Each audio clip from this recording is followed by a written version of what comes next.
இயேசு கிறிஸ்துவின் உயிர்த்தெழுதலே நாம் அடையப்போகிற உயிர்த்தெழுதலுக்கு உத்தரவாதம். The resurrection of Christ is the guarantee for our would-be resurrection.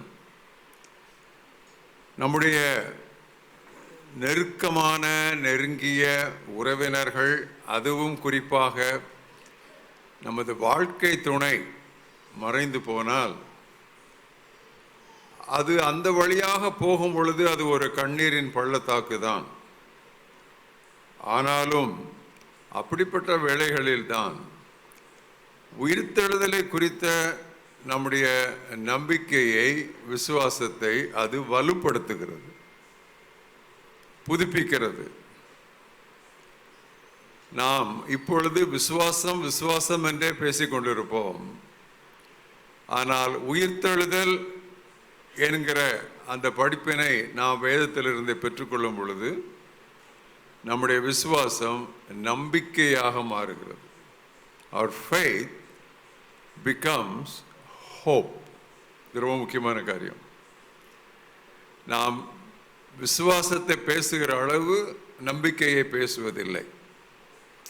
ஆனால் விசுவாசம் பேசுகிற அளவு நம்பிக்கையை நாம் பேசினால்தான் நம்முடைய கிறிஸ்தவ வாழ்க்கை இன்றோடு இக்காலத்தோடு முடிந்து விடாமல் இனிவரும் மகிமையை நோக்கி நடை போடுகிறதா இருக்கும்.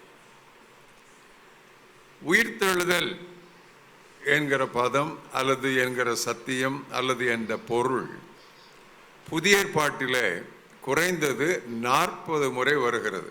நீங்கள் நன்றாக கவனிக்க வேண்டும்.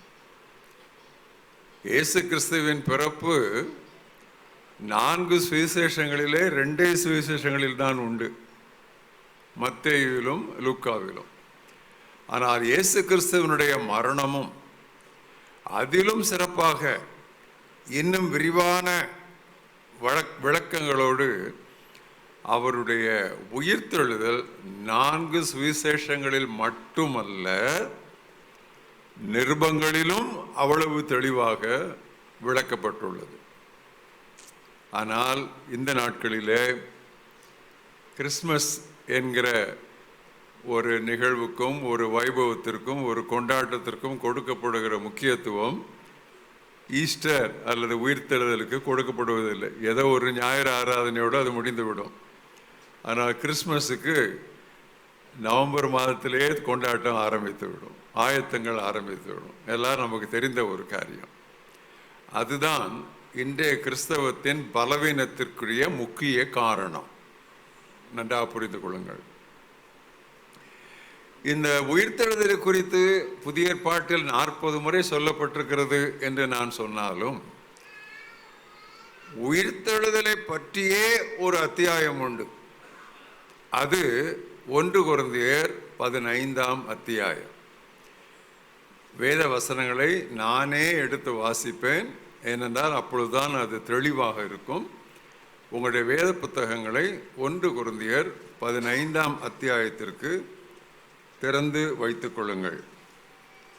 இந்த அத்தியாயத்திலிருந்து கிறிஸ்துவின் உயிர்த்தெழுதல் மூலமாக நம்முடைய ரட்சிப்பு எவ்விதம் பூரண நிலை அடைகிறது, how our salvation becomes complete because of the resurrection of Christ என்பதை இந்த அத்தியாயத்தினுடைய உள்ளடக்கத்திலிருந்து, போதனையிலிருந்து நாம் தெரிந்து கொள்ளலாம்.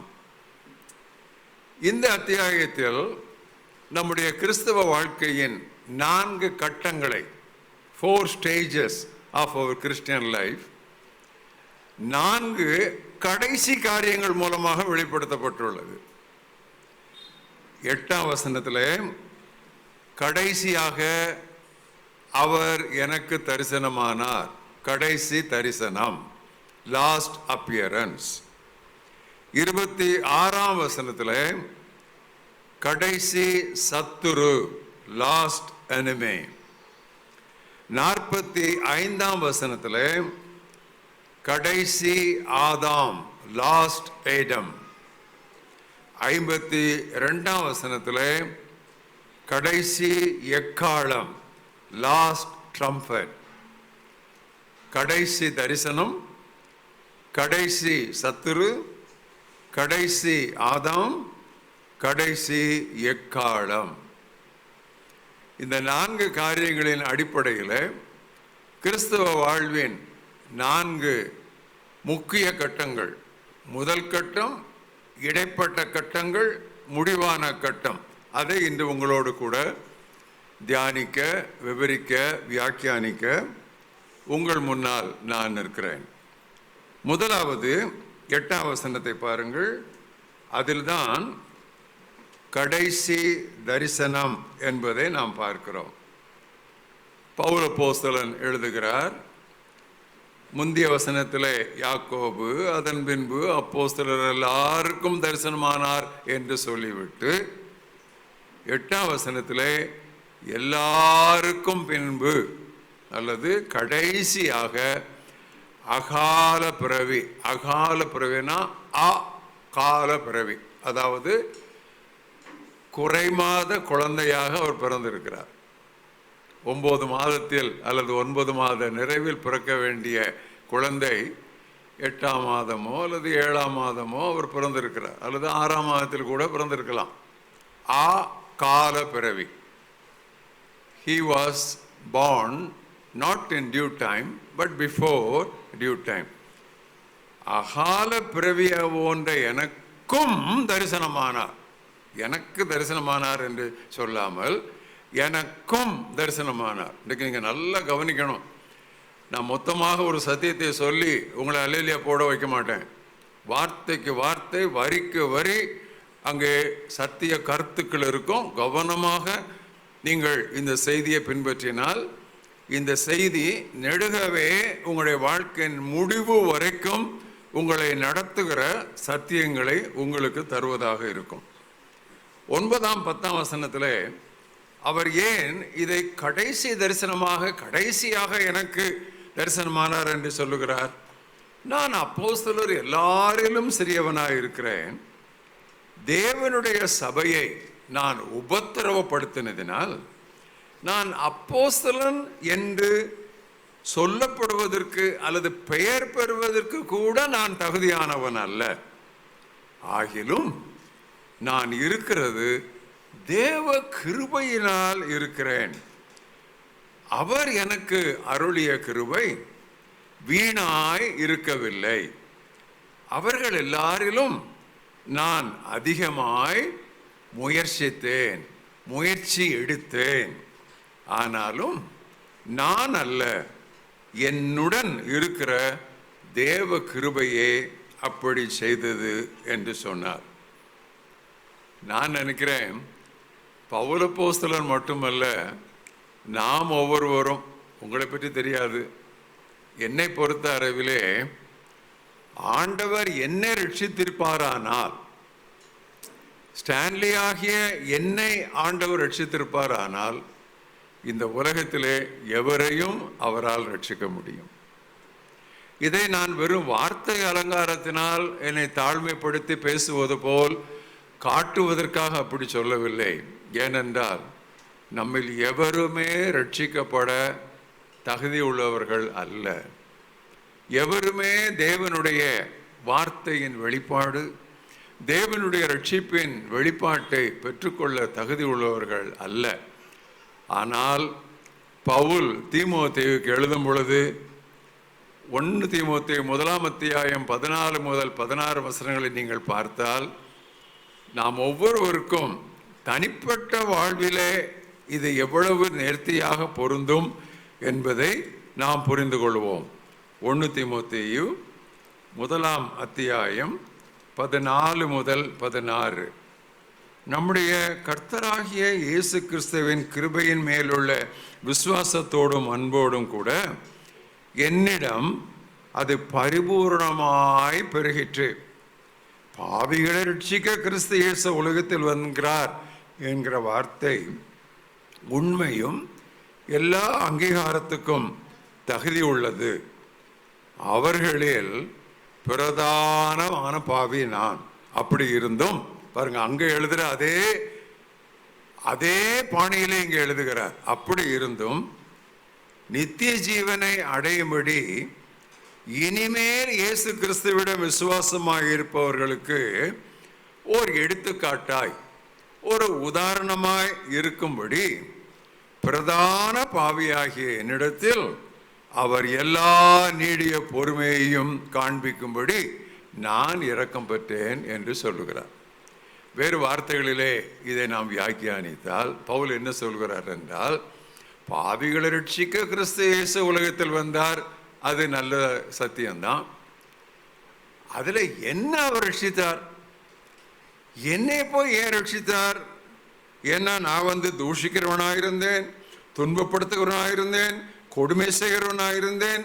இப்படிப்பட்ட என்னை ஏன் அவர் ரட்சித்தார் என்றால், எனக்கு பிறகு கிறிஸ்துவின் மேல் விசுவாசம் வைக்க போகிறார்கள் அல்லவா, எனக்கு பிறகு கிறிஸ்துவிடம் ரட்சிப்பை பெறப் போகிறார்கள் அல்லவா, அவர்களுக்கெல்லாம் ஒரு எடுத்துக்காட்டாக, ஒரு முன்மாதிரியாக, ஓர் உதாரணமாக இருக்கும்படிதான் என்னை ரட்சித்தார்.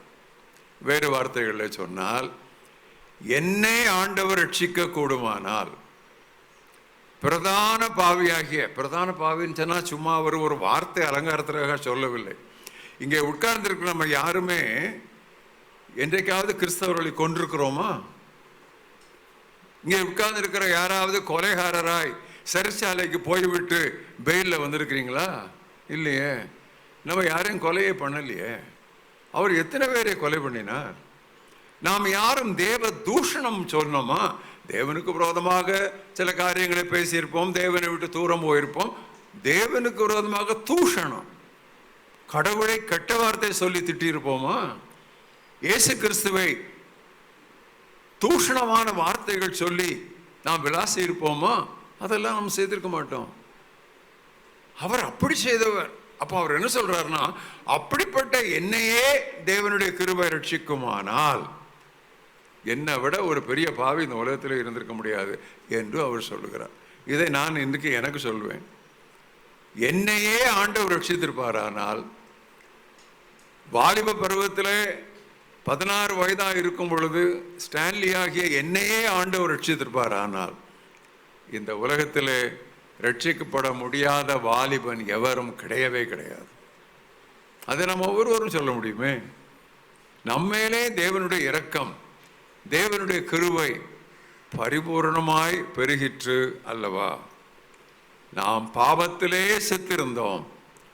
பாவத்திலே செத்திருந்த நம்மை இயேசு கிறிஸ்து தமது உயிர்த்தெழுதலினால் பாவத்திற்கு செத்தவர்களாக மாறினார்.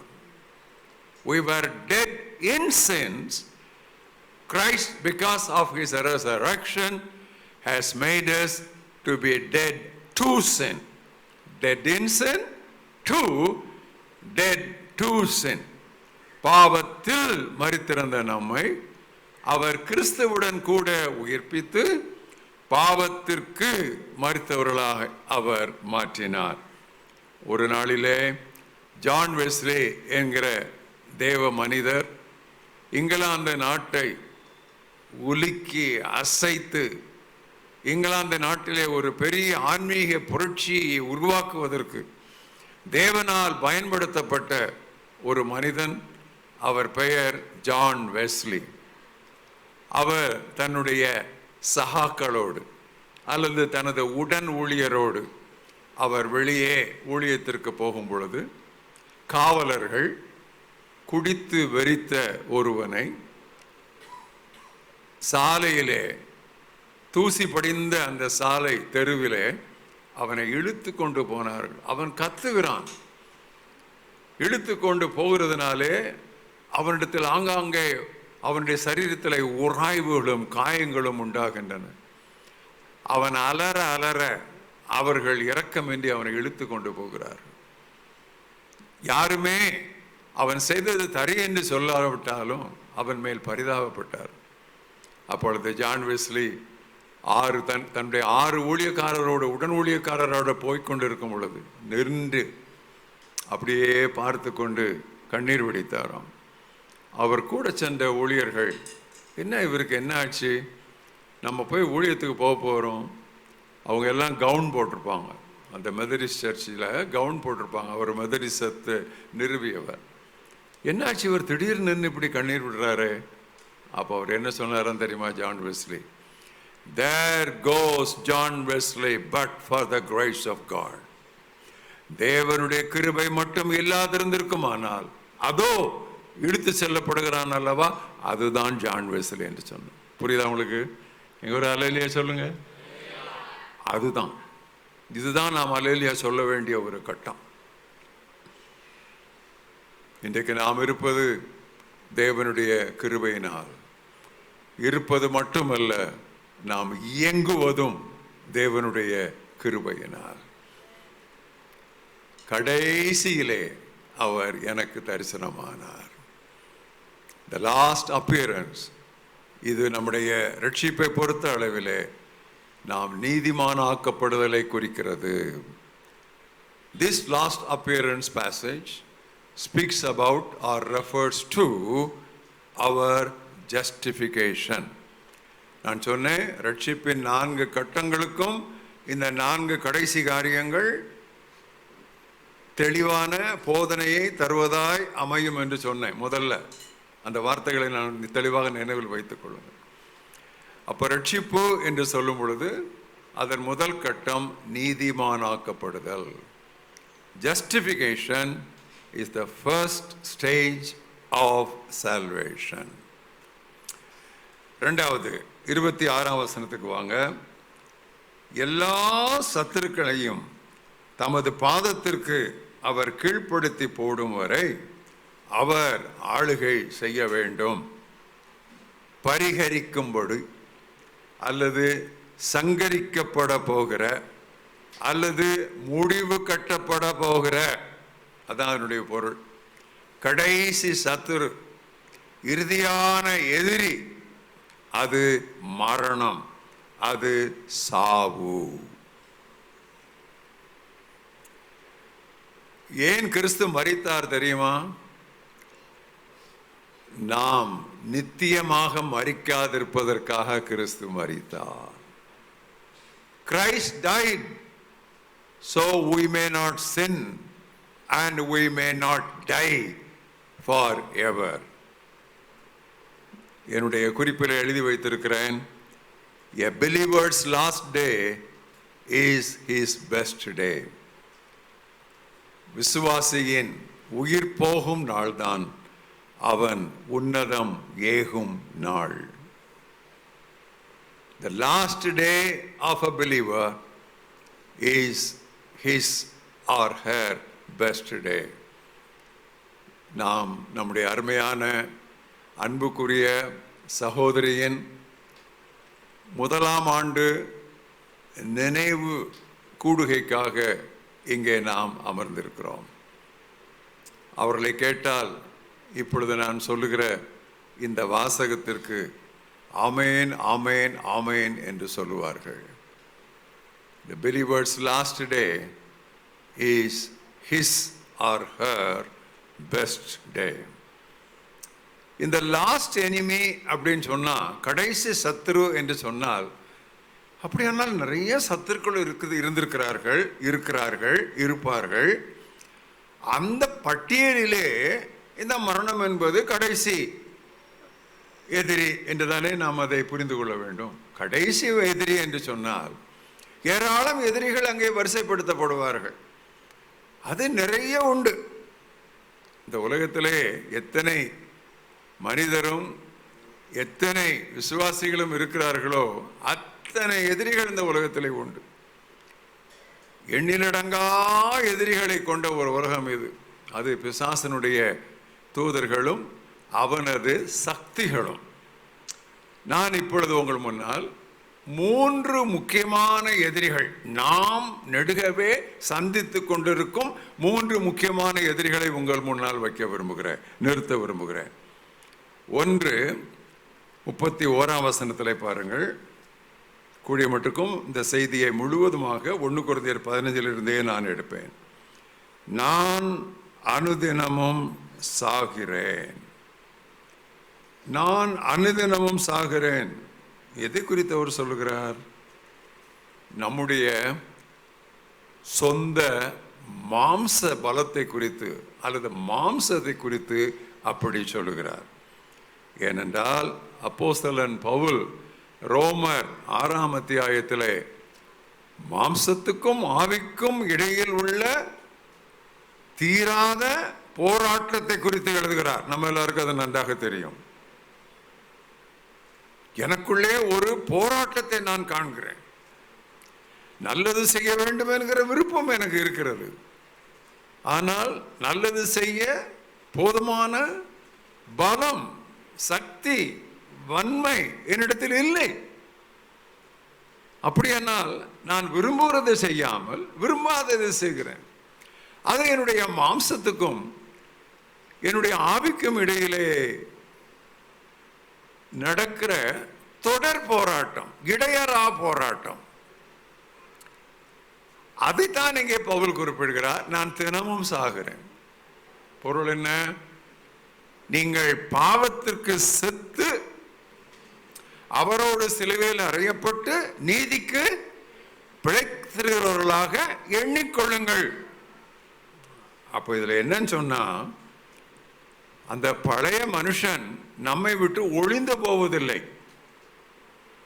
அது நம்மை விட்டு நீக்கப்படுவதில்லை. நாம் அதன் வல்லமையிலிருந்து விடுவிக்கப்படுகிறோம். நன்றா புரிந்து கொள்ளுங்க. இது அநேக விசுவாசிகளுக்கு இதில் ஒரு பெரிய கேள்வியும் போராட்டம் உண்டு. The old nature or the old man is not eradicated from us, but we are emancipated from it. நாம் நம்மிலிருந்து அதை ஒழிக்கப்படுவதாக, ஒழிக்கப்பட்டு விட்டுவிட்டதாக நாம் நினைக்கக்கூடாது. அது சத்தியம் அல்ல. அது நம்மோடு தான் இருக்கும். நாளுக்கு நாள் புதிய மனிதன் புதுப்பிக்கப்பட்டு கொண்டே இருக்கிறான். பழைய மனிதன் நாளுக்கு நாள் நான் சாகிறேன் என்பதனால் அவனை பலமிழக்க செய்து கொண்டே இருக்கிறோம். புரியுதா உங்களுக்கு? என்னுடைய தமிழ் உங்களுக்கு புரியுதா புரியலையா? தமிழ் தானே பேசுகிறேன். நான் கொஞ்சம் நல்ல தமிழில் பேசுறதுக்கு முயற்சி பண்ணுறேன், அவ்வளோதான். ஏன்னா கிறிஸ்தவங்க பேசுகிற தமிழ் இன்னைக்கு இந்துக்களுக்கெல்லாம் புரியவே புரியாது. வேற ஏதோ ஒன்று பேசுவோம் நம்ம. நீங்களும் உங்களுடைய தேவனுடைய செய்திகளை மற்றவர்களுக்கு பகிர்ந்து கொள்ளும் பொழுது, குறிப்பாக கிறிஸ்தவர் அல்லாத நண்பர்களுக்கு நீங்கள் பகிர்ந்து கொள்ளும் பொழுது, கூடிய மட்டுக்கும் நல்ல புழக்கத்தில் இருக்கிற நல்ல தமிழை பயன்படுத்த முயற்சி செய்யுங்கள். அதில் எப்படி பழக முடியும் என்றால், தொலைக்காட்சி நிகழ்ச்சியை பார்க்க வேண்டும். எப்பொழுது பார்த்தாலும் மொபைலே உட்கார்ந்து இருக்கக்கூடாது. நல்ல தமிழ் செய்திகளை பார்க்க வேண்டும். தினமணி போன்ற பத்திரிகைகளை வாசிக்க வேண்டும். நான் அப்படி படித்து வாசித்து தான் என்னுடைய தமிழை நான் மேம்படுத்திக் கொள்கிறேன். புரியுதா உங்களுக்கு? நம்மளாம் தமிழுங்க தானே. அப்போ நம்முடைய தாய்மொழியை நாம் மேம்படுத்திக் கொள்ள வேண்டும். ஸோ பவுல் என்ன சொல்லுகிறார் என்றால், எனக்கு உள்ளான மனுஷன், எனக்குள்ளே இருக்கிற மாம்சத்துக்கும் என்னுடைய ஆவிக்கும் இடையிலே நெடுகவே ஒரு போராட்டம். It's a non-stop struggle. It is an inner conflict that never ends, day in and day out. அது இருந்து கொண்டே இருக்கிறது. அதனால நான் என்னுடைய பழைய மனுஷன், பழைய சுபாவம் செத்து விட்டதாக எண்ணிக்கொள்ளுகிறேன். சாகல, அப்படி எண்ணிக்கொள்ளுங்கள் இருக்கு. Reckon that your old man is crucified and he is dead. இதுதான் நாம் இன்றைக்கு நமக்கு எதிராக இருக்கிற நம்முடைய மாம்சம். அடுத்த எதிரி, அடுத்த சத்துரு 33ஆம் வசனம். நான் அத்தியாயம் சொன்னாமல் வசனம் சொன்னால் அது 1 கொரிந்தியர் என்று அர்த்தம். ஏனென்றால் உங்களுடைய புக் மார்க் ரிபனையோ உங்களுடைய புக் மார்க் கார்டையோ நீங்கள் அதில் வைத்திருக்கிறீர்கள் என்று நான் யூகிக்கிறேன், நம்புகிறேன். 33ஆம் வசனம்.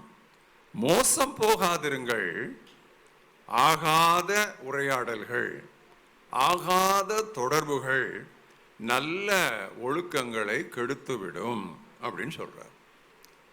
இது என்ன? ஈவில் கம்பெனின்னு இருக்கு இங்கிலீஷ்ல.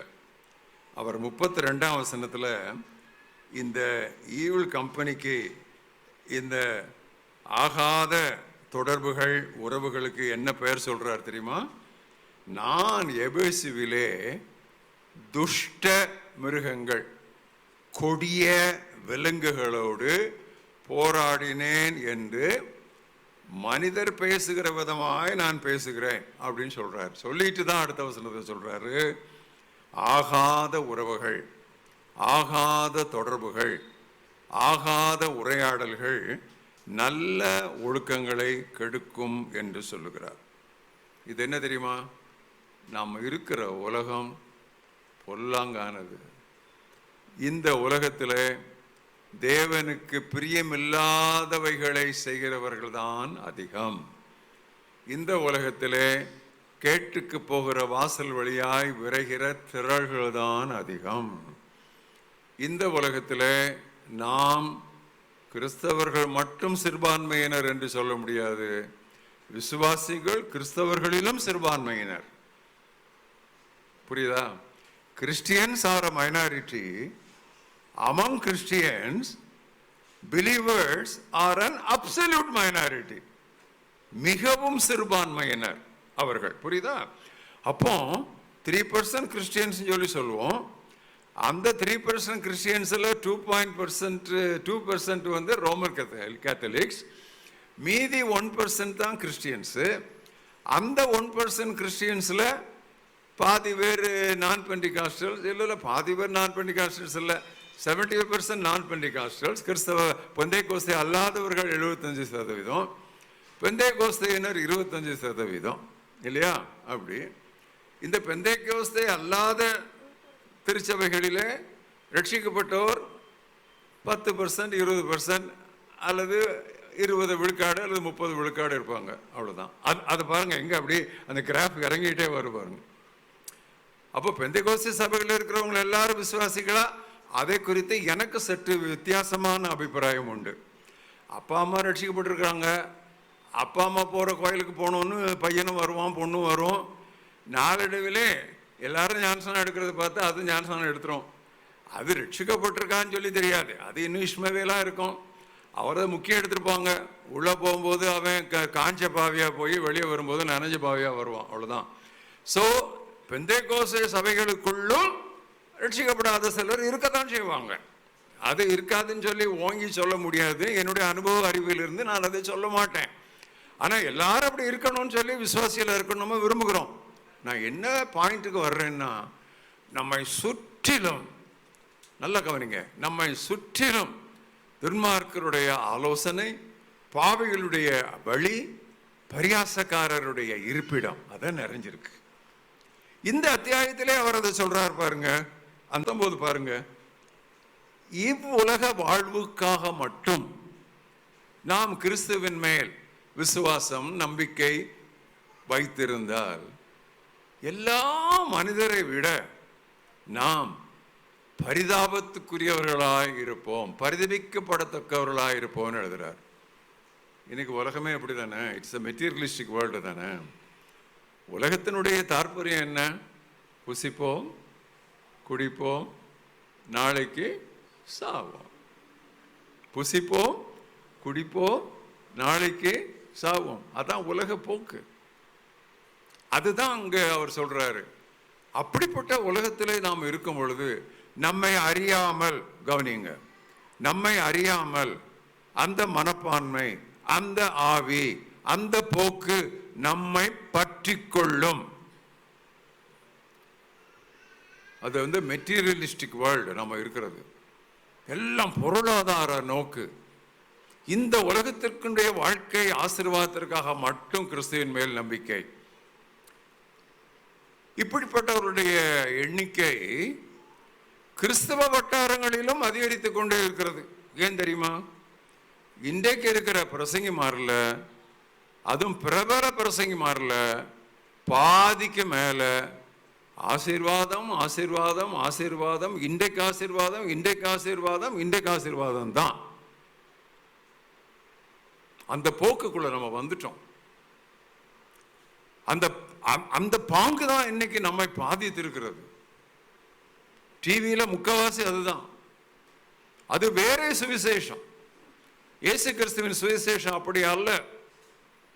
இவ்வுலக ஆசிகளுக்காக மட்டும் நாம் கிறிஸ்துவின் மேல் நம்பிக்கை வைத்திருந்தால் எல்லா மனிதரை விட நாம் பரிதவிக்கப்படத்தக்கவர்கள் என்று சொல்லி பவுல் 2000 ஆண்டுகளுக்கு முன்பாக ஆணி அறைந்தார் போல் தன்னுடைய வசனத்திலே, தன்னுடைய நிருபத்திலே எழுதி வைத்திருக்கிறார்.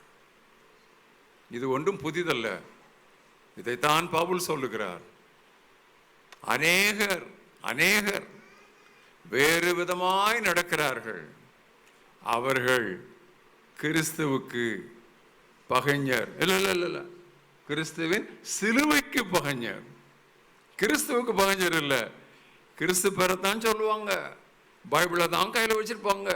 அவங்க கிறிஸ்துவுக்கு பகைஞர் அல்ல, கிறிஸ்துவின் சிலுவைக்கு பகைஞர். இன்னைக்கு அநேக பிரசங்கங்களில் சிலுவை மைய புள்ளியாக இருக்காது. It is a crossless Christianity. சிலுவையற்ற ஒரு கிறிஸ்தவம், அது ஒரு சொகுசு கிறிஸ்தவம், அது சொகுசு வாழ்வு கிறிஸ்தவம். இயேசு கிறிஸ்து அழகாக சொன்னார், ஒருவன் என்னை பின்பற்றி வர விரும்பினால் அவன் தன்னை எடுத்த உடனே அதான தன்னைத்தான் வெறுத்து, ஏன் சிலுவை நீ எடுக்க வேண்டாம், அதை ஒன்னால சுமக்க முடியாது, தன் சிலுவை எடுத்துக்கொண்டு. என்னைக்காவது ஒரு நாள் இல்லை, ஆண்டவர் ஒரு நாள் சிலுவை சுமந்தாரு, நம்ம தினமும் சிலுவை சுமக்கணும். அப்படி என்னை பின்பற்றலன்னா நீ எனக்கு சீடனா இருக்க முடியாது அப்படின்னு சொல்லி சொன்னார். அப்போ நான் எந்த குறிப்பு கூட நம்ம வர்றோம், நல்லா கவனிங்க. இவர்கள் கிறிஸ்துவின் சிலுவைக்கு பகைஞர். ஏன்? அவர்கள் தேவன் வயிறு, அவர்கள் தேவன் வயிறு. அவர்கள் பூமிக்குரியவைகள் அல்லது இவ்வுலகுக்குரியவைகளையே சிந்தித்து அவைகளையே பிரசங்கித்து வருகிறார்கள். நம்முடைய குடியிருப்புன்னு சொல்லல, நம்முடைய குடியிருப்போ என்ன வேறுபடுத்தி காட்டுகிறார். நம்ம நோக்கம் இந்த வயிற்ற நிரப்புறது இல்லை. பட்டினியா இருந்தாலும் கிறிஸ்துவின் அன்பை விட்டு பிரிக்க முடியாத வாழ்வுதான் நாம் அழைக்கப்பட்டுள்ள வாழ்வு. நம்முடைய குடியிருப்போ, நமது பிரஜைத்துவமோ, நமது குடியுரிமையோ பரலோகத்தில் இருக்கிறது. அங்கே இருந்து நம்முடைய மீட்பர் வர காத்திருக்கிறோம். எதற்காக? சாவுக்கு எதுவான இந்த சரீரம், தினமும் அழிந்து கொண்டிருக்கிற இந்த சரீரம், இது தேராது, இது உருப்படாது, இது கொஞ்ச நாளைக்கு தான். இந்த சரீரத்தை அவர் மறுரூபப்படுத்தும்படி நாம் அதற்கு காத்திருக்கிறோம். மற்ற பிரசங்கமார் இந்த சரீரத்தில் இப்பவுமே எல்லாம் நல்லா ஆயிரும் சொல்லி சொல்றாங்க. கிறிஸ்துவின் சிலுவைக்கு பகைஞர். நன்றாக நீங்கள் திருவசனத்தை தியானித்து பார்த்தால் இந்த சத்தியம் உங்களுக்கு தெளிவாக புரியும். ஆம், நீங்கள் கிறிஸ்தவ வாழ்க்கையை துவங்கிவிட்டால் தொடக்கம் முதல் முடிவு வரை அது எதிர்நீச்சல் தான். From beginning to end, you will have to swim against the tide. செத்த மீன்கள் தண்ணீர் போகிற போக்கிலே போகும். உயிருள்ள மீன்களோ தண்ணீர் போக்கை எதிர்த்து நீச்சல் போடும். எதிர்நீச்சல் போடும் பொழுது அதிக களைப்பாகும், அதிக கடினமாக இருக்கும், சக்தியெல்லாம் போய்விட்டது போல் தெரியும். ஆனால் அதுதான் கிறிஸ்தவ வாழ்வு. கிறிஸ்து இயேசுவுக்குள் தேவ பக்தியாய் இருக்க மனதுள்ளவர்கள் மிகுந்த உபத்திரவப்படுவார். தேவபக்தியாக இருக்க ஆரம்பித்தவர்கள் அல்ல, மனதுள்ளவர்கள். நீ கிறிஸ்து இயேசுக்குள்ள கொஞ்சம் பக்தியா இருக்கணும்னு சொல்லி உனக்கு ஒரு டிசைர் வந்தாலே போதும், தொலைஞ்சா அங்கேயே நீ என்ரோல் பண்ணிட்ட for a life of suffering. இன்னொரு எனிமி, அது ரோமர் 8:31 பவுல் சொல்லுகிறார், யார் உங்களை குற்றப்படுத்த முடியும்? கிறிஸ்து தானே மரித்தார், கிறிஸ்து தானே உயிர் தெழுந்தார், நீ ஏன் உயிர் விட்ட? நீ ஏன் அவனை குற்றம் சாட்டுற? நம்மை குற்றம் சாட்டும் சக்திகள், குற்றம் சாட்டும் நபர்கள் இந்த உலகத்தில் ஏராளம். ஆவியானவர் குற்றம் சாட்ட மாட்டார், அவர் குற்ற உணர்வு தரமாட்டார், அவர் பாவ உணர்வு தருவார்.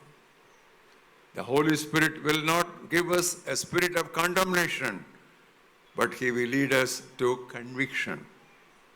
பாவ உணர்வுக்கும் குற்ற உணர்வுக்கும் உள்ள வேறுபாட்டை புரிந்து கொள்ள கிறிஸ்தவர்கள் தவறுவதால் தான் பல சமயங்களிலே சோர்வுண்டாக்கும் அம்புகளுக்கு அவர்கள் பலியாகிறார்கள். எனக்கு பிரியமானவர்களே, உங்கள் மேல் குற்றம் சாட்டுகிறது உங்களுடைய மனதாக கூட இருக்கலாம், அல்லது உங்களுடைய மனைவியாக இருக்கலாம், உங்களுடைய கணவராக இருக்கலாம், உங்களுடைய பிள்ளைகளாக இருக்கலாம், உங்களுடைய உறவினராக இருக்கலாம், உங்களுடைய சபை சக விசுவாசிகளாக இருக்கலாம். தேவன் தெரிந்து கொண்டவர்கள் மேல் குற்றம் சாட்டுகிறவன் யார்? சவால் விட்டு கேட்கிறார். நீ யார் செத்த அவனுக்காக? அவனுக்கு செத்தவர் இன்னொருத்தர், அவரே அவன் மீது குற்றம் சாட்டாமல் அவனுக்காக பரிந்து பேசி கொண்டிருக்கிறார். நீ யாருடா அவன் மேல நீ குற்றம் சாட்டுகிறது? சாத்தானுக்கு மறுபெயர் என்ன தெரியுமா? சகோதரர் மீது குற்றம் சாட்டுகிறவன். அப்பப்போ வந்து குற்றம் சாட்டுகிறவன் அல்ல, இரவும் பகலும் சகோதரர் மீது குற்றம் சாட்டுகிறவன். ஒரு முடிவு அவனுக்கு வரப்போகிறது. அந்த முடிவு வருகிற வரைக்கும் அவனுடைய சக்திகளும் அவனுடைய சகாக்களும் நம்மை குற்றம் சாட்டிக்கொண்டே தான் இருப்பார்கள். ஆனால் நாம் நிச்சயித்திருக்க வேண்டியது என்னவென்றால், நாம் உறுதியாக பற்றி கொண்டிருக்க வேண்டியது என்னவென்றால், மரணமோ ஜீவனோ தேவதூதர்களோ மற்ற சக்திகளோ தேவனுடைய அன்பை விட்டு எங்களை பிரிக்க மாட்டாது, பிரிக்க முடியாது. அதுதான் சரியான மொழியாகும். பிரிக்க முடியாது என்பது எனக்கு தெரியும் என்றல்ல, பிரிக்க முடியாது என்று நிச்சயித்திருக்கிறேன். புரியுதா உங்களுக்கு? அந்த அஷூரன்ஸ்குள்ள நாம் கிறிஸ்தவ வாழ்க்கையை வளர வேண்டும். இதில் நாம் பார்த்த நம்முடைய சொந்த மாமிசம் என்பது இன்டர்னல் எனிமி, உள்ளான சத்துரு. நாம் பார்த்த ஈவில் கம்பெனி, ஆகாத உறவு என்பது சோஷியல் எனிமி, சமூக வாழ்வில் உள்ள எதிரி. கடைசியாக பார்த்த இந்த கண்டம்னேஷன், அது டிமானிக் ஈவில் எனிமீஸ். ஆம், கடைசியான இந்த சத்துரு எதனை குறிக்கிறது என்றால், நம்முடைய பரிசுத்தமாகுதலை குறிக்கிறது. ரட்சிப்பு எங்க துவங்குதுன்னு சொன்னேன்? ரட்சிப்பு எங்க துவங்குதுன்னு சொன்னேன்? இல்ல, எங்க எங்க துவங்குது? ஜஸ்டிபிகேஷன். தம்பி கரெக்டா சொல்றான். ரட்சிப்பு எங்க துவங்குது? நாம் நீதிமானாக்கப்படுதலில் துவங்குகிறது. முந்திய நொடிப்பொழுது அவன் ஒரு படுபாவி, அடுத்த நொடியிலேயே அவன் நீதிமான். பாவம் அறியாத அவர் நமக்காக பாவத்தை சுமந்தார் என்றல்ல, அவரே பாவம் ஆனார். எனவே நீதி அறியாத நாம் அவரோடு கூட அவரால் நீதியாக்கப்பட்டிருக்கிறோம். புரியுதா உங்களுக்கு? இப்படிதான் புதிய ஏற்பாட்டை நம்ம படிக்கணும். இப்படி படிச்சாதான் நாம் புதிய ஏற்பாட்டு கிறிஸ்தவர்கள் என்று சொல்லப்பட முடியும். எனவே நீதிமானாக்கப்படுதலில் துவங்குகிற ரட்சிப்பு என்றும் கிறிஸ்தவ வாழ்வு பரிசுத்தமாகுதல் என்கிற பாதை வழியாக நெடுகவே இட்ஸ் a continuous process. இது தொடர்ந்து நடக்கிற ஒரு அனுபவம். இப்போ நம்ம 3வது ஸ்டேஜுக்கு வர்றோம். நான் உங்களை ஸ்டேஜ் பை ஸ்டேஜ் அப்படியே கொண்டு போகிறேன். மோட்ச பிரயாணம் மாதிரி நீங்கள் வாசிருப்பீங்க. மோட்ச பிரயாணம் அது இப்படி தான் ஸ்டேஜ் பை ஸ்டேஜ் வரும். அதை நான் வெறுமனே வசனத்திலிருந்து உங்களுக்கு நான் விளக்குகிறேன். 45ஆம் வசனம் என்ன சொல்லியிருக்கேன்? வசனத்தை மட்டும் சொன்னால் அது என்ன? 1 கொரிந்தியர் 15 பாருங்க. அந்தபடியே முந்திய மனிதனாகிய ஆதாம் ஜீவ ஆத்துமா அல்லது உயிருள்ள ஆத்துமா ஆனான் என்று எழுதியிருக்கிறது. பிந்திய ஆதாம் அல்லது ஆங்கிலத்தில் த லாஸ்ட் ஏடம் என்று இருக்கிறது. அவர் உயிர்ப்பிக்கிற ஆவி ஆனார். ஆம் பிரியமானவர்களே, இந்த கடைசி ஆதாம் என்பது எதை குறிக்கிறது என்றால், நாம் ஒவ்வொருவரையும் குறித்த, இப்போ நான் முடிஞ்சால் கீழே வந்து அவங்க ஒவ்வொருவருக்கும் கை கொடுத்து நான் சொல்லுவேன். சகோதரனே, சகோதரியே, தம்பி, தங்காய், அண்ணன், அக்கா, அம்மா, ஐயா, ஒவ்வொரு பார்த்து நான் சொல்லுவேன். என்ன சொல்வேன் தெரியுமா? உங்களை குறித்த தேவனது பரிபூர்ண சித்தம், விருப்பம், திட்டம் என்ன தெரியுமா? கிறிஸ்துவின் சாயலுக்கு ஒப்பாக. இப்போ நாம் அந்த முதல் ஆதாமுடைய சாயலிலே இருக்கிறோம். கடைசி ஆதாமாகிய கிறிஸ்துவின் சாயலை போன்று அல்லது கிறிஸ்துவை போன்று, the perfect image of Christ, அவரை போன்று நாம் மாறிவிட வேண்டும் என்பதே தேவனுடைய இறுதியான, முழுமையான, முடிவான, உச்சகட்டமான விருப்பம், சித்தம், அவருடைய நோக்கம். இதை நாம் எங்கே பார்க்கிறோம்? இப்போ நான் 45ஆம் வசனம் பார்த்தோம். அந்த 45க்கு பிறகு உள்ள வாசனத்தை பார்த்தீங்கன்னா நான் இப்போ சொன்ன அந்த கருத்து அதில் இருக்கும். ஆவிக்குரிய உடல் முந்தினது அல்ல, மனு உடலே முந்தியது.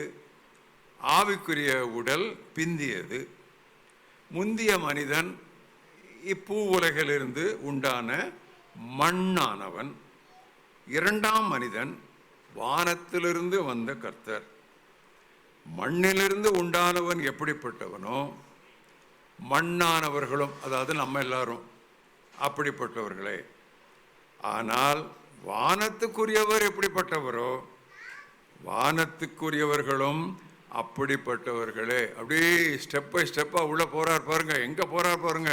அப்படியே ஹோலி கிரவுண்ட்ல, மோஸ்ட் ஹோலி பிளேஸ்க்குள்ள நுழைகிறாரு.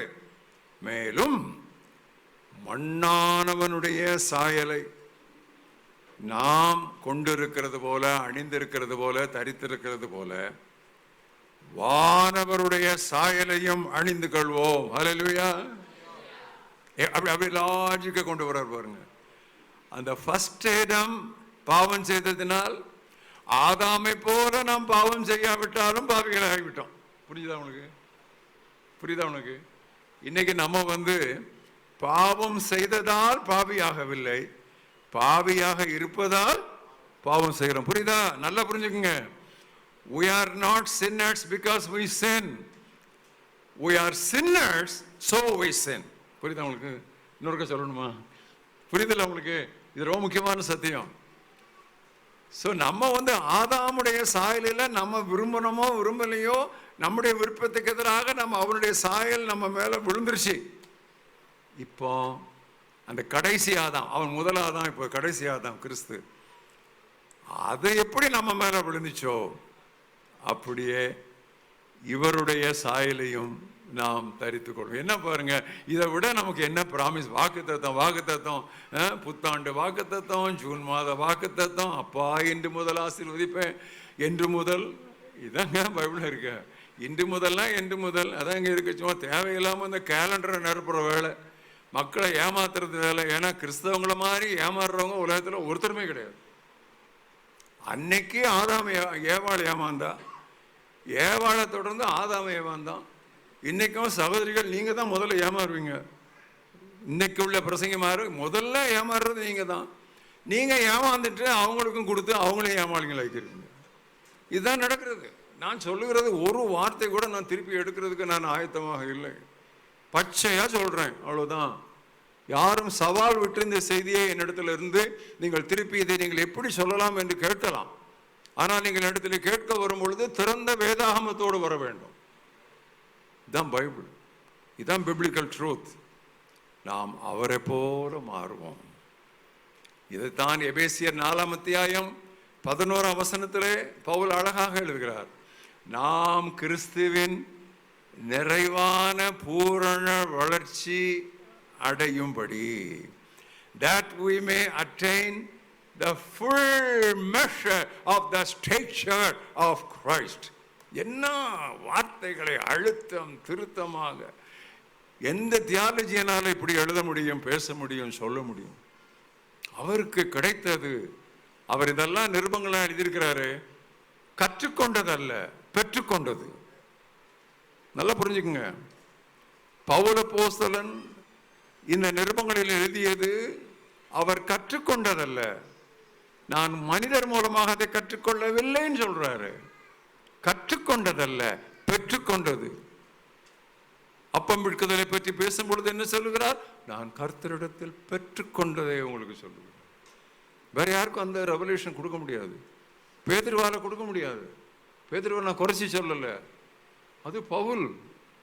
ஆண்டவர் வந்து பேதுரு கையில் சாவியை கொடுத்தாரு, ஆனா பவுல் கையில தான் பேனாவை கொடுத்தாரு.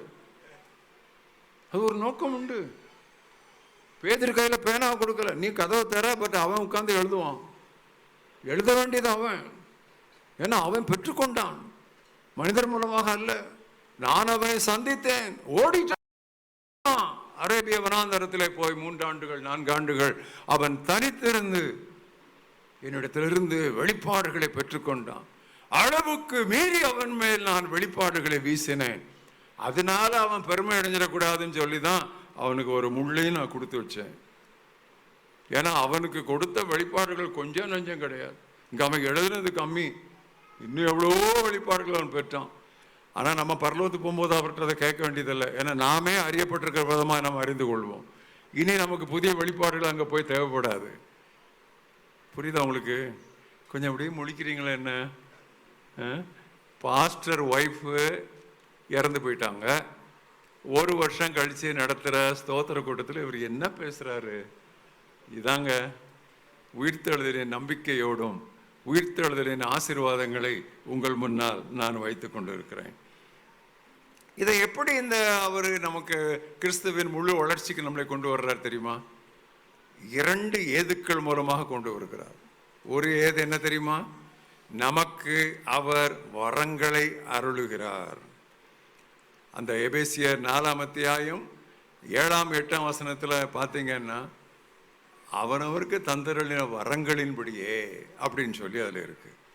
இதை ரோமர் 12ஆம் அத்தியாயத்தில் கிருபாவரங்கள், ஆங்கிலத்தில் கேரிஸ்மாட்டிக் கிஃப்ட்ஸ், ரோமர் 12 மட்டும்தான் அது கிருபாவரங்கள் என்கிற பெயரை பெற்றுள்ளது. கேரிஸ்மாட்டிக் கிஃப்ட்ஸ், கிருபா வரங்கள். 1 கொரிந்தியர் 12ஆம் அத்தியாயத்தில் 9 வரங்கள் பட்டியலிடப்பட்டுள்ளன. அவைகளை வரங்கள் என்று சொல்லுவதை விட ஆவியின் வெளிப்பாடு என்று சொல்லலாம். ஆவியின் அனுக்கிரகம், ஆங்கிலத்தில் மேனிஃபெஸ்டேஷன் ஆஃப் தி ஸ்பிரிட், ஆவியின் வெளிப்பாடு ஒவ்வொருவருக்கும் கொடுக்கப்பட்டிருக்கிறது. ஒன்று சொல்லட்டுமா உங்களுக்கு? இன்னைக்கு காலையில் அவங்களுக்கு சொல்கிற நல்ல செய்தி என்ன தெரியுமா? இங்கே வரம் பெறாத யாருமே இங்கே இல்லை. நல்ல கவனிங்க. இங்கே இருக்கிற சகோதர சகோதரிகள், நீங்கள் விசுவாசிகளாக இருந்தால் நீங்கள் எல்லாருமே வரம் பெற்றவர்கள். ஒவ்வொருவருக்கும் ஈச் ஒன் கொடுக்கப்பட்டிருக்கு. ஒன்று 5ஆ இருக்கும், அல்லனா 2ஆ இருக்கும், அல்லது 1ஆவது இருக்கும். புரியுதா? நன் வித் நன், ஒன்றுமில்லாமல் ஒருவரும் இல்லை. புரியுதா உங்களுக்கு? நம்ம எல்லாரும் வரம் பெற்றவங்க. அதனால தான் சில நேரம் இந்த மீட்டிங்ஸ்லாம் நடக்கும், காஸ்பல் மீட்டிங், ஸ்பெஷல் மீட்டிங்லாம் நடக்கும். அப்போ அதில் போட்டிருப்பாங்க பிரசங்கியார் பேர்ன்னு போட்டு வரம் பெற்ற ஊழியர்னு போட்டிருப்பாங்க. எனக்கு இது என்னடா அது வரம் பெற்ற ஊழியர்? வரம் இல்லாத விசுவாசியே கிடையாது. இப்போ கொஞ்சம் உங்களை நோண்டுறேன் இப்படி லேசா. வரம் இல்லாத விசுவாசியே கிடையாது. இவர் வரம் பெற்ற ஊழியர். விசுவாசியே எல்லாருக்கும் வரம் இருக்கும்போது பிறகு அவருக்கு வரம் பெற்றன எதுக்கு சொல்லணும்? தலையில்லாத மனுஷன் சொல்கிற மாதிரி இருக்கு. எல்லாருக்கும் வரம் உண்டு. வரம் இல்லைன்னா நீங்கள் எப்படி கிறிஸ்துவின் சரீரத்தில், இந்த உடலில் எப்படி நீங்கள் அங்கமாக இருந்து நீங்கள் செயல்பட முடியும்? ஒவ்வொருவருக்கும் ஒவ்வொரு செயல்பாடு நியமிக்கப்பட்டுள்ளது. தலையானது காலை பார்த்து வேண்டான்னு சொல்ல முடியாது, சரியா? காது கண்ணை பார்த்து அல்லது காது மூக்கை பார்த்து நீ எனக்கு வேண்டான்னு சொல்ல முடியாது. எல்லாரும் தேவனுக்கும் தேவை, நாமும் ஒருவருக்கொருவர் தேவை. இது ஒன்று. அடுத்தது எபேசியர் 4:13 பார்த்தீங்கன்னா, அவர் சிலரை அப்போஸ்தலராகவும், சிலரை தீர்க்கதரிசிகளாகவும், சிலரை சுவிசேஷகராகவும், சிலரை மேய்ப்பராகவும் போதகராகவும் அவர் ஏற்படுத்தினார். எதுக்கு? கிறிஸ்துவின் நிறைவான வளர்ச்சிக்கு சபையாரை கொண்டு வருவதற்காக. அப்போ இந்த முதல்ல நான் சொன்னதுக்கும் இதுக்கும் என்ன வித்தியாசம்? முதல்ல சொன்னது gifts to men, மனிதருக்கு வரங்கள். ரெண்டாவது சொன்னது மனிதராகிய வரங்கள். First gifts to men, secondly gifts as men. the gifts to men எல்லாருக்கும் உண்டு. பட் கிஃப்ட்ஸ் ஆஸ் men அது ஒரு சிலருக்கு கொடுத்து வச்சிருக்கிறாரு. அவங்க தான் பிரத்யேகமாக தேவனுடைய திருச்சபையிலே அவர்கள் செயல்படுவதற்காக கூடுதல் கிருபைகளோடும் வரங்களோடும் ஏதுக்களோடும் பலத்தோடும் அபிஷேகத்தோடும் அவர் பயன்படுத்தி வருகிறார். சரியா? நான் ஒரு ஸ்டேட்மெண்ட் எழுதியிருக்கேன், அதை இப்போ உங்களுக்கு சொல்லுவேன். நான் உங்களை சிலர்லாம் ஊழியக்காரங்க இருக்கிறீங்க. The ministry of every minister is to make every believer a minister. தமிழில் சொல்கிறேன். ஒவ்வொரு ஊழியக்காரனின் ஊழியமும் ஒவ்வொரு விசுவாசியையும் ஊழியனாக மாற்றுவதாகவே இருக்க வேண்டும். மறுபடியும் சொல்கிறேன், ஒவ்வொரு விசுவாசியையும் ஒரு ஊழியனாக மாற்றுவதே ஒவ்வொரு ஊழியக்காரனின் ஊழியமாக இருக்க வேண்டும். நாங்கள்லாம் ஊழியக்காரர், நீங்கள்லாம் சோம்பேறிகள், அப்படி இல்லை. எல்லாரும் கர்த்தருக்கு ஊழியம் செய்யணும். ஆண்டவர் தன்னுடைய சீஷர்களை அழைக்கும் பொழுது என்னை பின்பற்றி வாருங்கள், நான் உங்களை ஆசீர்வதிப்பேன்னு சொன்னாரா? இல்லை.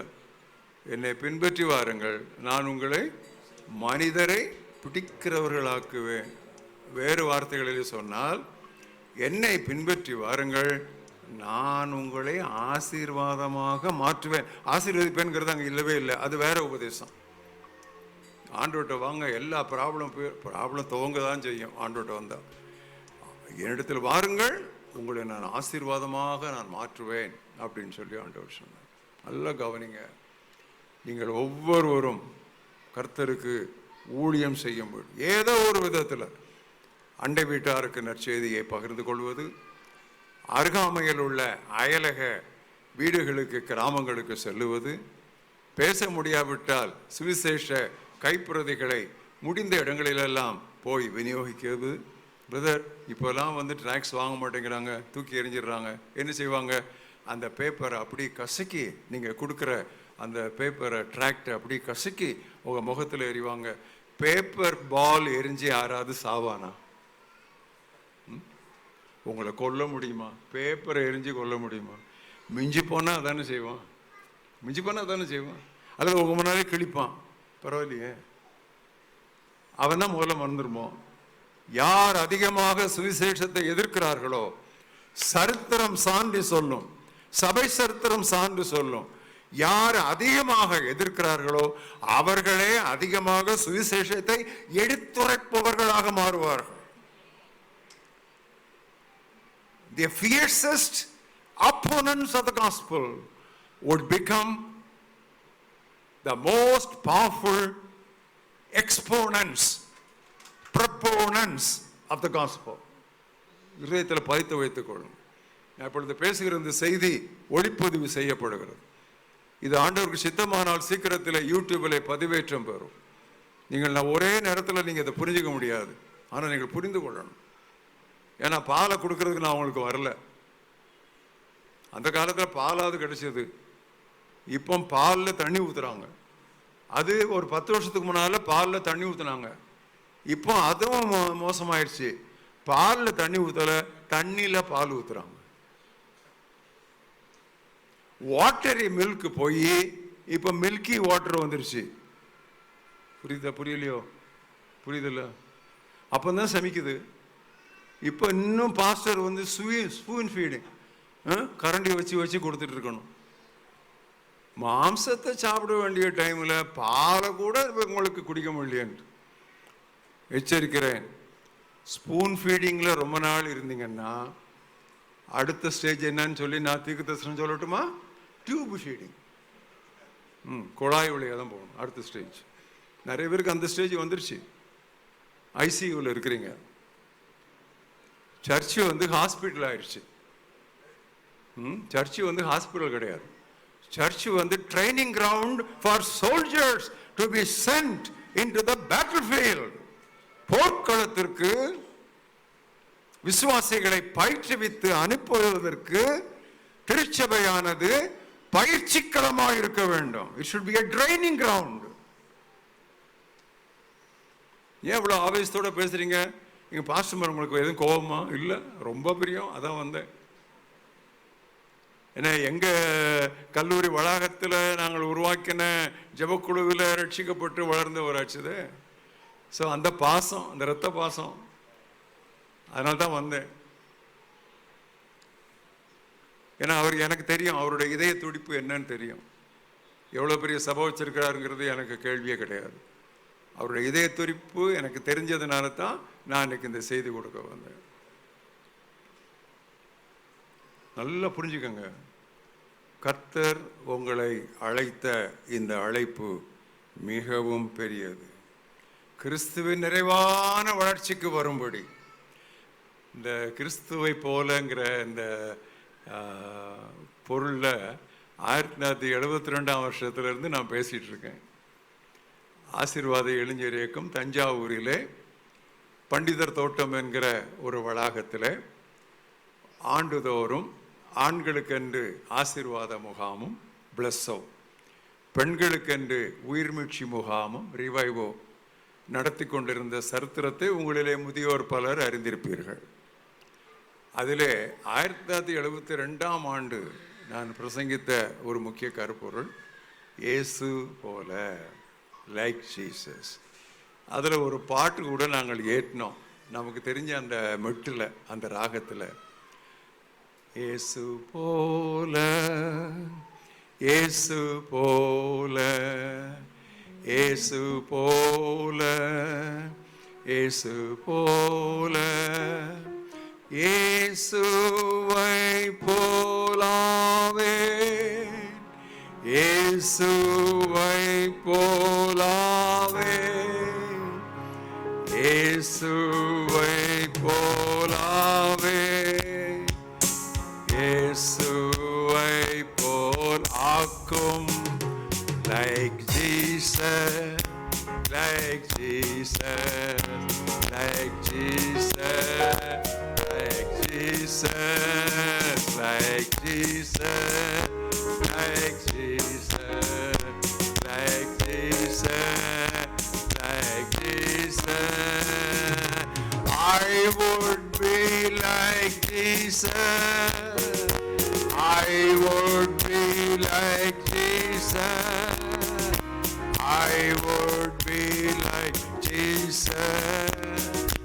Lord, make me like Jesus. எல்லாம் எழுந்து தமிழ்ல அந்த பல்லவி பாடுவோம். எல்லாம் எழுந்துருங்க, எல்லாம் எழுந்துருங்க. ஒரு ஜெப சிந்தையோடு இந்த பல்லவியை படுத்திக் கொள்ளுங்க. இதுவே உங்களுடைய வாழ்க்கையின் பல்லவியாகவே மாறி வரட்டும். இந்த பாடல் நல்லா உங்களுக்கு தெரிந்த ஒரு மெட்டு, ராகம், டியூன், மியூசிக், அதிலே பாடுங்க. இயேசு போல, இயேசு போல, இயேசு போல, இயேசு போல, இயேசு போல, இயேசு போல, இயேசு போல, இயேசு போல, இயேசுவை போல் ஆவே, இயேசுவை போல் ஆவே, இயேசுவை போல் ஆவே, இயேசுவை போல் ஆவே. இல்ல, முதல்ல இயேசுவை போல் ஆவே, பிறகு இயேசுவை போல் ஆக்கும். One second. இயேசு போல, இயேசு போல, இயேசு போல, இயேசு போல, இயேசு போல, இயேசு போல, இயேசு போல, இயேசு போல, இயேசுவை போல் ஆவே, இயேசுவை போல் ஆவே, இயேசுவை போல் ஆவே, இயேசுவை போல் ஆவே.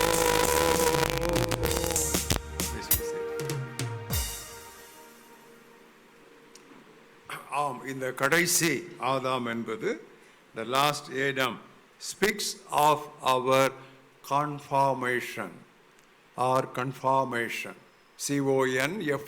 CONFORMATION, transformation, அவரை போல் மாறுதல், அவருடைய சாயலாகவே மாறிவிடுது. இந்த சாங்டிஃபிகேஷன் இருக்குல்ல, பரிசுத்தமாகுதல், இப்படி படிப்படியாக ஏறி ஏறி ஏறி அது எங்கே போய் நிறைவடையுதுன்னு சொன்னால் இயேசுவை போலவே நாம் மாறிவிடுகிறோம். எனக்கு ஒரு சின்ன சம்பவம் எனக்கு ஞாபகம் இருக்கிறது. அதை நான் சண்டே கிளாஸில் எனக்கு எங்கள் டீச்சர் சொல்லி கொடுத்தாங்க. 1955 56ஆம் வருஷம். ஒரு கூன் போட்ட ஒரு ஓவியன் இருந்தானா. There was an artist. He had a hunchback. சரியா, அவன் நேராக பார்க்க முடியாது. அப்போ என்ன பண்ணுவானா, டெய்லி இப்படி குனிஞ்சிக்கிட்டே இருந்து அந்த பெயிண்ட் ப்ரஷ் எடுத்து அப்படியே வரைவானாம். அவருக்கு திடீர்னு ஒரு யோசனை வந்துச்சு, சரி நமக்கு இந்த கூன் இல்லைன்னா நம்ம பார்க்கறதுக்கு எப்படி இருப்போம் அப்படின்னு சொல்லி அவனுடைய மனப்பான்மை எப்படி இருக்குது என்பதை அந்த படத்திலே அவன் வெளிப்படுத்துகிறான். ஒரு கற்பனை சித்திரம் வரைகிறான். எனக்கு இந்த கூன் இல்லைன்னா நான் எப்படி இருப்பேன் அப்படின்னு வரைகிறேன். அழகாக வரைஞ்சிட்டான். ரொம்ப சந்தோஷம். தினம் அதை போய் இப்படி பார்ப்பானா. தினம் போய் இப்படி பார்ப்பானா. அது ஒரு எக்ஸசைஸ் மாதிரி ஆகி அவன் கூன் நிமிர்ந்துருச்சான். அப்படித்தானே, அப்படித்தானே. இயேசுவை நம்ம பார்த்துக்கிட்டே இருந்தா ஒரு நாள் இயேசுவை பார்ப்போம். அவரை போலே மாறிடும். அந்த கூனனுக்கு நிகழ்ந்தது ஏன் நமக்கு நிகழக்கூடாது? பைபிள் திறந்தா யாரை பார்க்கிறோம்? யாரை பார்க்கிறோம்? இயேசு கிறிஸ்துவை பார்க்கிறோம். பழைய ஏற்பாட்டில் புதிய ஏற்பாட்டு மறைந்துள்ளது. புதிய ஏற்பாட்டில் பழைய ஏற்பாடு மலர்ந்துள்ளது. இரு ஏற்பாடுகளும் தேவனுடைய இரு உதடுகளாய் அவருடைய குமாரனாகிய இயேசு கிறிஸ்துவை மையப்படுத்தி நமக்கு முன்னிறுத்துகின்றன. Both the testaments are the two lips of God through which he speaks, presenting before us the full stature of his Son, even our Lord and Savior Jesus Christ. இப்பொழுது நாம் 4வது கடைசி காரியத்திற்கு செல்லுவோம். 52ஆம் வசனம். 52ஆம் வசனம். எக்காளம் தொனிக்கும், அப்பொழுது இறந்தோர் அழிவில்லாதவர்களாய் எழுந்திருப்பார், நாமும் மறுரூபம் ஆக்கப்படுவோம். The last trumpet. இதைத்தான் 1 தெசலோனிக்கர் 4:16 பவுல் எழுதுகிறார். இயேசு தாமே, கர்த்தர் தாமே பிரதான தூதரோடும் தேவ எக்காலத்தோடு, அதான் கடைசி எக்காலம், கடைசி எக்காலம், the last trumpet, அவர் வருவார் என்று நான் வாசிக்கிறோம். இந்த நேரத்தில் நல்ல கவனிங்க, ஒரு பரிசுத்த பூமியிலே நின்று கொண்டு நான் பேசுகிறேன், ஒரு பரிசுத்த பூமியிலே உட்கார்ந்து கொண்டு நீங்கள் இதை கேட்கிறீர்கள். At that moment, I won't even say that minute na konja long, that moment, that very moment, அந்த நொடி பொழுதிலே நாம் உயிர்த்தெழுந்த கிறிஸ்துவை போல மகிமையின் சரீரத்தை நாம் பெற்றுக்கொள்வோம். ஹல்லேலூயா. அப்படி we will be transformed instantly. அது ப்ராசஸ் கிடையாது, அது ஒரு கிரைசிஸ். அது நெடுகவே நடக்கும் ஒரு அனுபவம் அல்ல, அது ஒரு உடனடி நிகழ்வு. It is not a process, it is not an ongoing process, but it is a crisis, instant. அப்படியே நாம் மறுரூபமாக்கப்பட்டுருவோம். ஒரு பக்தன் விதமாக எழுதினார், take care of your life, God will take care of your death. உன்னுடைய வாழ்க்கையை நீர் கவனித்துக்கொள், உன்னுடைய வாழ்வை நீ கவனித்துக்கொள், உன்னுடைய மாழ்வை தேவன் பார்த்துக்கொள்வார். எல்லாருக்கும் இதுதான் செய்தி. உங்கள் வாழ்வை நீங்கள் பார்த்துக் கொள்ளுங்கள், உங்கள் மாழ்வை தேவன் பார்த்துக் கொள்வார். உங்கள் வாழ்க்கையை நீங்கள் பார்த்துக் கொள்ளுங்கள், உங்களுடைய இறப்பை தேவன் பார்த்துக் கொள்வார். இதைத்தான் 2 கொரிந்தியர் 3ஆம் அத்தியாயம் 17-18 அவ்வளோ ஒரு பெரிய எதிர்பார்ப்போடு, a holy audacious expectation, Pavul என்ன எழுதுகிறார் பாருங்கள். 3ஆம் அத்தியாயம் 17-18 வசனம். அப்படி துள்ளலாம் போல இருக்கு எனக்கு இதை நான் உங்களுக்கு பிரசங்கம் பண்ணும்போது. என்னுடைய ஆவி எனக்குள்ளே அவ்விதமாக பூரித்திருக்கிறது. கர்த்தரே ஆவியானவர். கர்த்தருடைய ஆவி எங்கே உண்டோ அங்கே விடுதலை உண்டு. அது எந்த விடுதலை? அதுக்கு முன்னால பார்த்தீங்கன்னா அந்த பழைய ஏற்பாட்டு பிரமாண கொள்கையில் இருந்து விடுதலை. நம்ம அடிக்கடி இதை பாவத்திலிருந்து விடுதலை, பாவத்திலிருந்து விடுதலை, ஒரு ஒழுங்கும் கட்டுப்பாடும் இல்லாமல் கூச்சல் போடுறது, அதுக்கு அதை நம்ம பயன்படுத்துகிறோம். அது இல்லை. இதில் விடுதலை உண்டுன்னா என்ன? முன்னால் உள்ள வசனங்களை பாருங்க. அந்த முக்காடு நீங்கிறது, அந்த பழைய ஏற்பாட்டு பிரமாணங்கள் போகிறது. அந்த ஆவியானவர், அந்த கர்த்தருடைய ஆவியானவர் எங்கே உண்டோ அங்கே அவை எல்லாவற்றிலிருந்து நமக்கு விடுதலை உண்டு அப்படின்னு சொல்லிட்டு நாம் எல்லாரும் திறந்த முகமாய் கர்த்தருடைய மகிமையை கண்ணாடியில், இப்போ கண்ணாடியில் தான் பார்க்குறோம் இல்லை? we are seeing as if in a mirror. பிம்ப கண்ணாடியில் பார்க்கிறது போல் தான் நம்ம இப்போ பார்க்குறோம். ஆனால் ஒரு நாளிலே முகமுகமாய் நாம் அவரை பார்ப்போம்.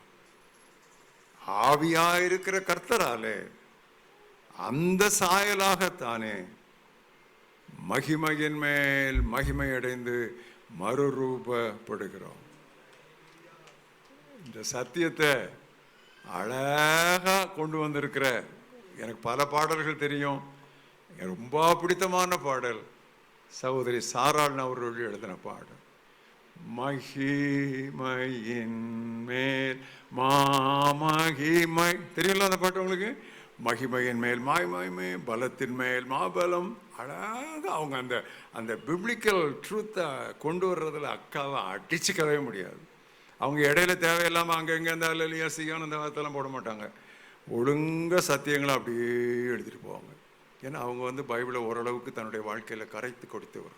அதனால தான் அவங்க பாட்டுகளை இன்றைக்கி எத்தனை பாட்டு வந்தாலும் அழிச்சிக்க முடியாது.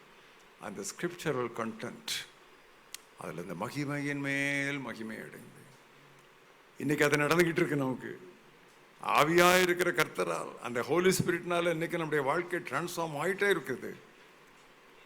But a day will come, அப்பொழுது நாம் அவர் இருக்கிற வண்ணமாகவே. அது எப்படி? யோவான்ட்ட கேளுங்க, அதெல்லாம் தெரியலங்க, ஆனால் ஒன்று தெரியுங்க, அப்படி ஆயிடுவோங்க. அது எப்படிங்க? அவர் என்ன சொல்வார்? பிரியமானவர்களே, நாம் இப்பொழுது தேவனுடைய பிள்ளைகளாக இருக்கிறோம், இனி எவ்விதமாக இருப்போம் என்று எனக்கும் வெளிப்படவில்லை, அவருக்கு வெளிப்படலை, இன்னும் வெளிப்படலை. ஆனால் ஒன்று தெரியும், அவர் வரும்பொழுது அவரை நாம் முகமுகமாய் தரிசிப்பதனால் அவர் இருக்கிற வண்ணமாகவே, இருக்கிற விதமாகவே நாம் அவரை தரிசிப்போம் என்று சொல்லுகிறார். அங்கே போன பிறகு பால் சண்முகத்துக்கு ஒய்ஃப் அடையாளம் தெரியுமா? அவருக்கு ஒரு கேள்வி இருக்கும். தெரியும் தான் நான் நினைக்கிறேன். அவர் தெரியும்னு நினைக்கிறாரா இல்லையோ, தெரியணும்னு விரும்புகிறாரு. ஆமேன். இப்போ தான் பாஸ்டர் வாயிலேருந்து ஆமேன் வருது. ஏன்னா சரியா? அப்போ எனக்கு ஒரு சின்ன ஒரு குழு அதில் இருக்குது, அதை நம்புறதுக்கு. ஒருத்தன் மோட்சத்தில் இருக்கான், இன்னொருத்தன் நரகத்தில் இருக்கான். நரகத்தில் இருக்கிறவனுக்கே மோட்சத்தில் இருக்கிறவன் யாருன்னு தெரியுதில்ல இல்லையா? நரகத்தில் இருக்கிறவனுக்கே மோட்சத்தில் இருக்கிறவன் பேர் என்னன்னு தெரியுதில்ல. அவன் பேர் மட்டும் இல்லை, அவன் யார் மடியில் உட்கார்ந்துருக்கான்னா அந்த ஆள் பேரும் தெரியல. அதனால நான் நம்புகிறேன், ஒருத்தருக்கு ஒருத்தர் நம்ம யாருன்னு தெரியும். ஆனால் அவர்கள் கணவனும் மனைவியுமாக இருக்க மாட்டார்கள், தேவதூதர்களை போல் இருப்பார்கள். இதுதான் நம்முடைய ரட்சிப்பின் முடிவான கட்டம், மகிமை அடைதல், குளோரிஃபிகேஷன். இப்போ பாருங்க, அந்த 4 கட்டங்களையும் உங்கள் கண் முன்னால் கொண்டு வாருங்க. கடைசி தரிசனம், ரட்சிப்பின் துவக்கம், ஜஸ்டிஃபிகேஷன், நீதிமானாக்கப்படுதல். கடைசி சத்துரு, கடைசி எதிரி, கிறிஸ்தவ வாழ்வின் தொடர்ச்சி, பரிசுத்தமாகுதல், sanctification. லாஸ்ட் ஏடம், கடைசி ஆதாம், சாயலாக மறுரூபப்பட்டு கொண்டே இருத்தல், மாறிக்கொண்டே இருத்தல். கடைசி எக்காலம், குளோரிஃபிகேஷன், மகிமை அடைதல். எனவே எல்லாம் எழுமுங்க, எனவே எல்லாரும் எழுங்க. 1 Corinthians 15 பயப்பட மூடாதீங்க. அவங்க எழும்புதானே சொன்னேன், அதுக்குள்ளே மூடுறீங்களே, இன்னும் டைம் இருக்கு. இன்னுமா பிரசங்கத்தை நீட்ட போறீங்க? இல்லை பிரசங்கத்தை முடிக்க போறேன், நீங்க எழுவுங்க. எல்லாம் பைபிள் தரங்க. 1 Corinthians 15 நம்ம இப்போ தியானித்து கொண்டிருக்கிற அந்த அத்தியாயத்துக்கு திருப்புங்கள். பக்கத்தில் இருக்கவங்க பைபிள் கொண்டு வர மறந்துருந்தாங்கன்னா அவங்களுக்கு பைபிளை காட்டுங்க. பைபிளில் பாருங்க, பைபிள் பாருங்க, பார்க்கணும். உங்கள் சொந்த கண்ணால் நீங்கள் அதை பார்க்கணும், அந்த எழுத்துக்களை பார்க்கணும். அங்கே தான் விசேஷமே இருக்குது. அந்த இப்படிலாம் சொல்லிட்டு கடைசியில் இந்த அத்தியாயத்தை எப்படி முடிக்கிறார்? ஆகையால் எனக்கு பிரியமான சகோதரரே, இத்தனை ஆசீர்வாதங்கள் இதில் உள்ளடக்கப்பட்டிருப்பதால், ஜஸ்டிஃபிகேஷன், சாங்டிஃபிகேஷன், கன்ஃபார்மேஷன், குளோரிஃபிகேஷன். ஆகையால் எனக்கு பிரியமான சகோதரரே, கர்த்தருக்குள் நீங்கள் எடுக்கிற முயற்சிகள் வீணாய் போகாது என்று நீங்கள் அறிந்து உறுதிப்பட்டவர்களாகவும் அசையாதவர்களாகவும் கர்த்தருடைய செயல்பாடுகளிலே, கர்த்தருடைய ஊழியங்களிலே எப்பொழுதும் இன்னும் கூடிக்கொண்டே பெருகிக்கொண்டே இருப்பவர்களாக இருப்பீர்களாக அப்படின்னு முடிக்கிறார். இப்போ எல்லாம் சேர்ந்து அந்த வசனத்தை வாசிப்போம். ஆகையால் எனக்கு பிரியமான சகோதரரே, கர்த்தருக்குள் நீங்கள் படுகிற பிரயாசம் விருதாவாயிராதென்று அறிந்து நீங்கள் உறுதிப்பட்டவர்களாயும் கர்த்தருடைய கிரியிலே எப்பொழுதும் பெருளாயும் இருப்பீர்களா. இதை நன்றாக அறிந்த பவுல் அப்போஸ்தலன் தான் என்ன சொன்னார்? உங்களிலே நற்செயலை துவங்கியவர் கர்த்தராகிய இயேசு கிறிஸ்துவின் நாள் வரை அதை முடித்து தீர்ப்பார் என்று முழு நிச்சயமாய் நம்பியிருக்கிறேன். I am assured that God who has begun a good work in you, justification, will complete it as glorification until the day of Jesus Christ.